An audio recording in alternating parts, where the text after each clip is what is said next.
Competition बिराद tasty मजाखा गथ'आ नुबाय थाइबेसे जानो हाखो नोंलाय बेसेबां जाखो हा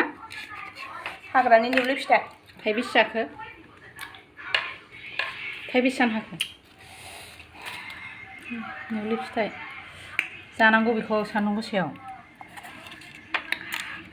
आयै नै बेगरा गबाय Mami, bây giờ tôi có hát từ 6 khu nữa nhưng hôm nay cầm 6 khu hơn chị. निउलि फिथाइ निउलि